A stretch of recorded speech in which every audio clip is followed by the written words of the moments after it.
Welcome back to her cooking and traveling channel. ಇವತ್ತಿನ recipe ಅಂಗಡಿ style Mysore pak ಹೇಗೆ ಮಾಡೋದು ಅಂತ ನೋಡೋಣ ಬನ್ನಿ. ತುಂಬಾ ಚೆನ್ನಾಗಿರುತ್ತೆ, ಒಂದ್ಸರಿ ಟ್ರೈ ಮಾಡಿ ನೋಡಿ.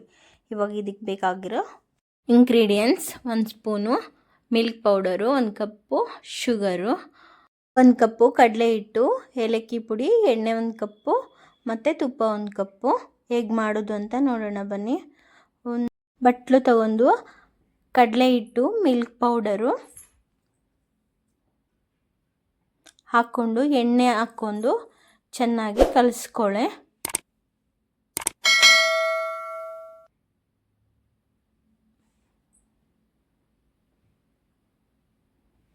ನೋಡಿ, ಈ ರೀತಿ ಚೆನ್ನಾಗಿ ಕಲಿಸ್ಕೊಳ್ಳಿ. ಈ ರೀತಿ ಬರಬೇಕು ಇದು. ಇದೇ ರೀತಿ ಇನ್ನೊಂದಲ್ಲಿ ಒಂದು ಬಾಕ್ಸಿಗೆ ಸ್ವಲ್ಪ ತುಪ್ಪ ಹಾಕ್ಕೊಂಡು ಈ ಥರ ಮಾಡಿಟ್ಕೊಳ್ಳಿ. ತುಪ್ಪ ಸವರಿ ಇಟ್ಬಿಡಿ. ಇವಾಗ ಸ್ಟವ್ ಮೇಲೆ ಒಂದು ಬಾಣಲಿ ಇಟ್ಬಿಟ್ಟು ಅದಕ್ಕೆ ಸಕ್ಕರೆ ಹಾಕಿ, ಮುಳುಗೋಷ್ಟು ನೀರು ಹಾಕಿ ಚೆನ್ನಾಗೆ ಒಂದೆಳೆ ಪಾನಕ ಬರೋವರೆಗೂ ಚೆನ್ನಾಗೆ ಕುದಿಸ್ಕೊಳ್ಳಿ.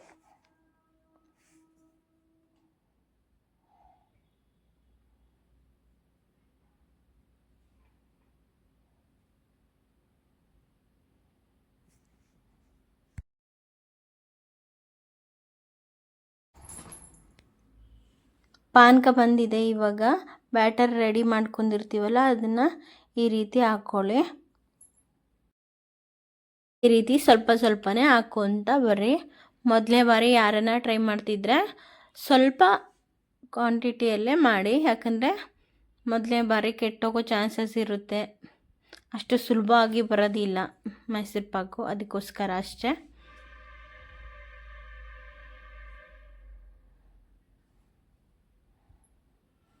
ನೋಡಿ, ಈ ರೀತಿ ಎಲ್ಲ ಹಾಕ್ಕೊಂಡು ಚೆನ್ನಾಗೆ ಲೋ ಫ್ಲೇಮಲ್ಲೇ ಚೆನ್ನಾಗಿ ಬೇಯಿಸ್ಕೊಳ್ಳಿ.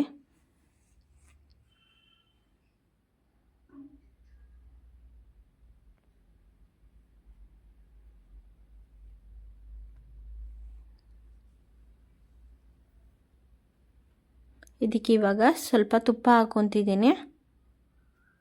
ಇದೇ ರೀತಿ ಸ್ವಲ್ಪ ಸ್ವಲ್ಪ ತುಪ್ಪ ಮತ್ತು ಎಣ್ಣೆ ಹಾಕ್ಕೊಂಡು ಚೆನ್ನಾಗಿ ಇದು ಮಾಡ್ಕೋಬೇಕು, ಬೇಯಿಸ್ಕೋಬೇಕು.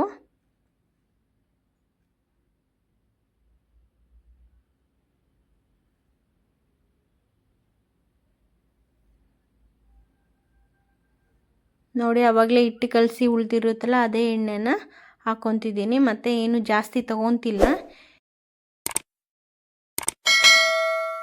ಮೈಸೂರು ಪಾಕ್ ಮಾಡುವಾಗ ಚೆನ್ನಾಗಿ ಕೈಯಿಂದ ಈ ರೀತಿ ಮಾಡ್ತಾನೆ ಇರಬೇಕಿಲ್ಲ ಅಂದರೆ ತಳ ಹತ್ತೋ ಚಾನ್ಸಸ್ ಇರುತ್ತೆ.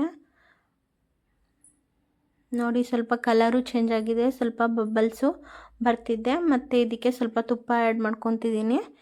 ನಾನು ತಗೊಂಡಿರೋ ಎಣ್ಣೆ ಮತ್ತು ತುಪ್ಪದನ್ನೇ ಇದಕ್ಕೆ ಸರಿ ಹೋಗುತ್ತೆ.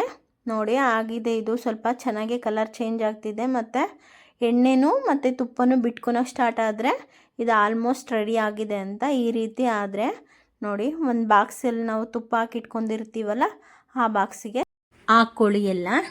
ಈ ರೀತಿ ತುಂಬಾ ಚೆನ್ನಾಗಿರುತ್ತೆ, ಒಂದು ಸರಿ ಟ್ರೈ ಮಾಡಿ.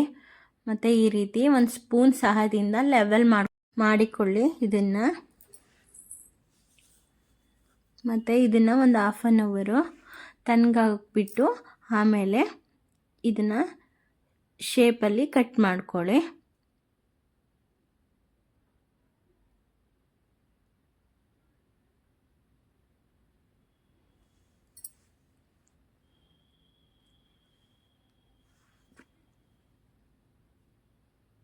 ನೋಡಿ, ಒಂದು 1/2 ಅವರ್ ಆಗಿದೆ. ಇದು ಚೆನ್ನಾಗಿ ತಣ್ಣಗಾಗಿದೆ. ಇದನ್ನು ಒಂದು ಪ್ಲೇಟಿಗೆ ಉಲ್ಟಾ ಇಟ್ಬಿಟ್ಟು ಈ ರೀತಿ ಕಟ್ ಮಾಡ್ಕೊಳ್ಳಿ. ನಾನು ಕಟ್ ಮಾಡ್ತಿರುವಾಗ ಎಲ್ಲ ಮುರಿದೋಗ್ತಿದೆ, ಯಾಕಂದರೆ ಇದು ಗೊತ್ತಾಗಲಿಲ್ಲ ನನಗೂ. ಸ್ಟಾರ್ಟಿಂಗೆ ನಾವು ಬಾಕ್ಸಿಗೆ ಹಾಕ್ಬೇಕಾದ್ರೆ ಆವಾಗಲೇ ಬಿಸಿ ಇರಬೇಕಾದ್ರೆ ಶೇಪ್ ಕೊಟ್ಟಿದ್ರೆ ತುಂಬ ಚೆನ್ನಾಗಿ ಬರ್ತಿತ್ತೇನೋ. ನಾನು ಈ ರೀತಿಯೇ ಮಾಡಿದ್ದೀನಿ, ನೀವು ಆವಾಗಲೇ ಮಾಡ್ಕೊಳ್ಳಿ. ನೋಡಿ, ತುಂಬ ಚೆನ್ನಾಗಿ ಬಂದಿದೆ. ಒಂದು ಸರಿ ಟ್ರೈ ಮಾಡಿ ಹೇಳಿ ಹೇಗಿದೆ ಅಂತ. Thank you all.